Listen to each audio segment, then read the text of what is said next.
Game time, tuonavyo sisi. Yes, ni mwendelezo wa kombe la dunia la mwaka 2026. Kombe ambalo lina matukio mengi makubwa ambayo yanaendelea kutokea. Tumeshazicheki game za mwanzo ambazo zimeanza kwenye kombe hili. Tunakwenda kucheki game ambazo zinaendelea kwenye kundi J, K na L. Jina langu ni Andrea Masawe. Nipo na Masud Mswahili. Nipo na Muro King pia. Tupo vizuri kwa ajili ya kukupa yale yote ambayo tumeandaa kuelekea kwenye michezo hii ya kombe la dunia. Kumbuka, kombe la dunia limekuwa na matukio mengi sana. Kombe la dunia limekuwa la mafanikio kwa baadhi ya wachezaji, kwa baadhi ya timu zikitupa surprise kwenye michuano hii. Mko vizuri nadhani? Vizuri sana kaka. Mpaka sasa hivi Muro King, kipi ambacho kimekushangaza? Sikutegemea hili, lakini nimeliona tayari. Sio muongo, moja sikutegemea mambo matatu. Ndio. Sikutegemea Spain kupata draw dhidi ya Cabo Verde. Sikutegemea Australia kumfunga Uturuki kwa sababu kwa matazamio yangu ni kwamba Uturuki uko juu zaidi, japo ranking inaweza ikawa inasema kitu tofauti.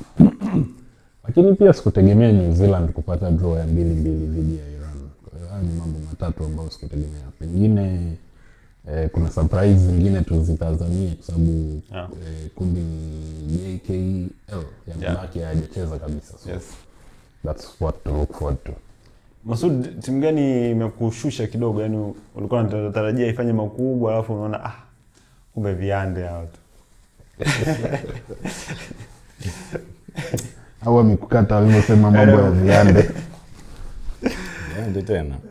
Yes, hawajafanya kile ambacho ulitarajia kwao. Nadhani nitarudia mule kwa sababu nilikuwa nimewaangalia Uturuki kwenye qualifications. Walikuwa ni timu ambayo ina ubonda sana. Inacheza vizuri sana. Lakini nilichokuwa nakitegemea dhidi ya Australia, kwa sababu nilikuwa najua Australia kidogo hawako vizuri kama walivyokuwa Turkey. Lakini mwisho wa siku Turkey wakashinda. Australia wakashinda, wakawafunga. And that's the beauty of football. Tulichokuwa tunakiwaza, tukatoka kwenye ma TV yetu tukishangaa, lakini that's football. Bana, hao ni matukio ambayo tayari yameshatokea kwenye kombe la dunia ndani ya mwaka huu 2026. Kuna wachezaji tayari wamejizolea umaarufu kwenye mitandao ya kijamii kwa performance ya game moja tu. Ndio mambo makubwa ambayo yanapatikana huku. Sasa tunakwenda kucheki kundi J ambalo na timu kama Algeria, Argentina, Austria pamoja na Jordan. Moja kati ya kundi ambalo linamhusisha bingwa mtetezi wa kombe la dunia. Argentina alianza vibaya sana mwaka jana dhidi ya Saudi Arabia. Lakini baada ya game ya kwanza, performance ya game ya kwanza, tukuiona tena mpaka Argentina anakuwa bingwa. Anaanza msimu huu dhidi ya Algeria, moja kati ya timu ya taifa ambao pia inaangaliwa na wa Afrika kwamba italeta makubwa ndani ya bara la Afrika. Hii kwanza kwa Argentina, unadhani wataanza kwa approach gani kwenye game ya kwanza kabisa kama bingwa mtetezi?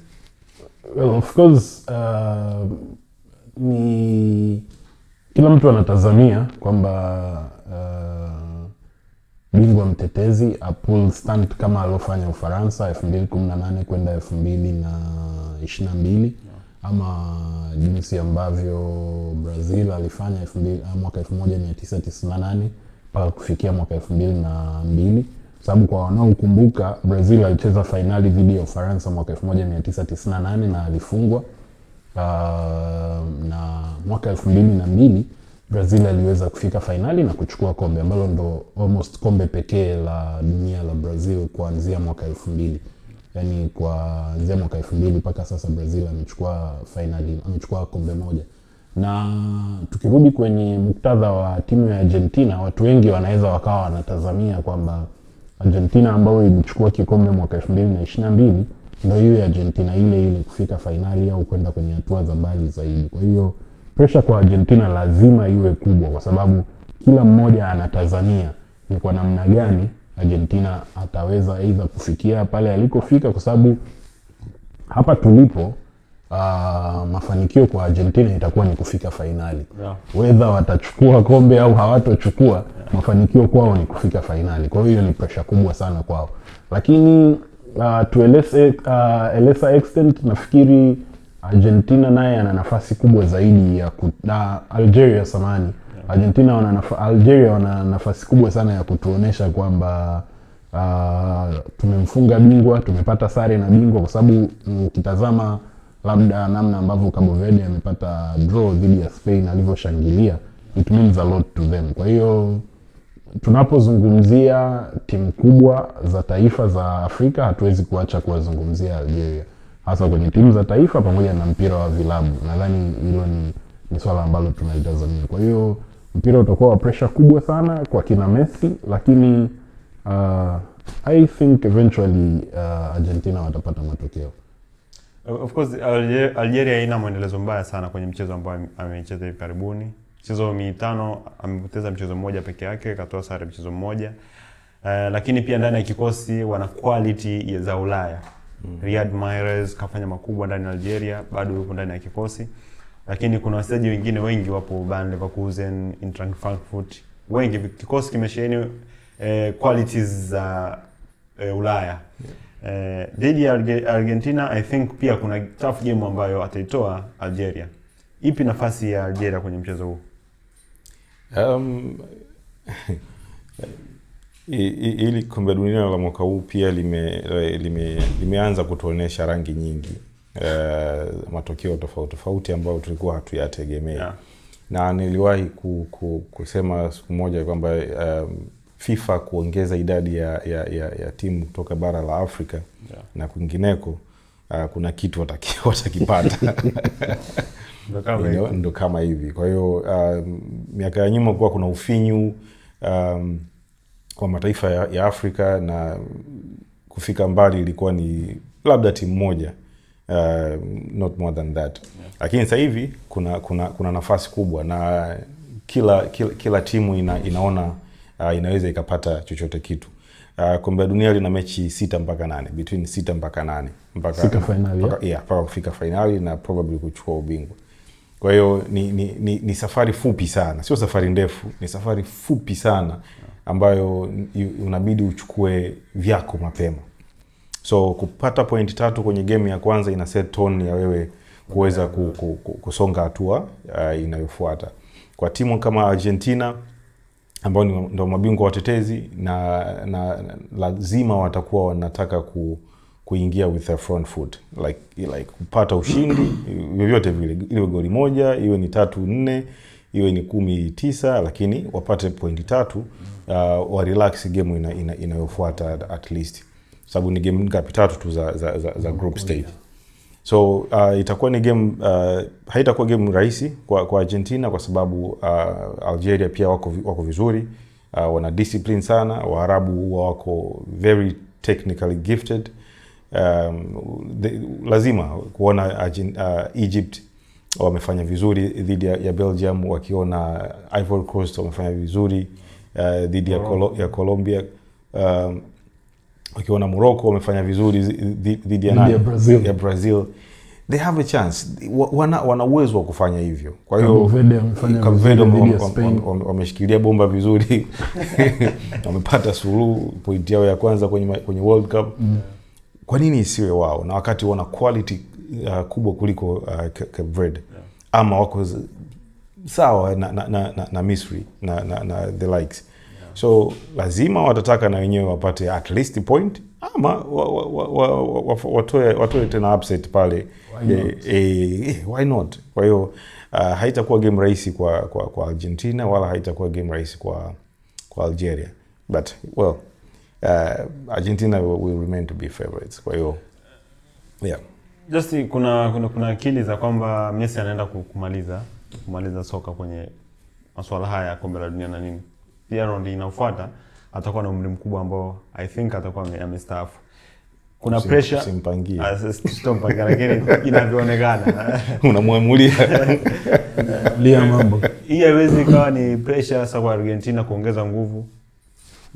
Well, nafikiri pressure kubwa kwa Messi kwa 2022, na ilikuwa ni pressure kubwa sana kwa sababu ilikuwa ni kombe la dunia la 3 mfululizo akijaribu. Sisemi kwamba kombe la dunia la 2010 Messi hakuwa na platform yoyote ya kupata chochote, lakini kombe la dunia la 2014 na 2018 ni kombe la dunia au ni makombe ni michuano ya kombe la dunia ambayo Messi alijaribu kila namna, kwa sababu 2010 mzigo kwa Messi haukuwa mkubwa kama ulivyo sasa hivi, kwa sababu unavyozungumzia Argentina right now unamzungumzia Messi. Kwa hiyo pressure kubwa ya Messi ilikuwa 2022 na Mungu alimsaidia, alichukua kikombe.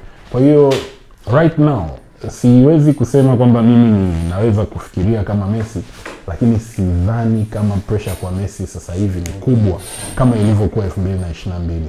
Sasa hivi Messi anachoweza kukifanya ni kuhakikisha kwamba siku moja akikaa mwenyewe atasema I came, I saw, I conquered, kwamba nilikuwepo, nilishiriki, au labda nilikuja, niliona na nilitawala. So that is the thing. Lakini labda baadaye kwenye kundi la wanao wale ndio unaweza ukasema pressure ni kubwa sana kwa Ronaldo.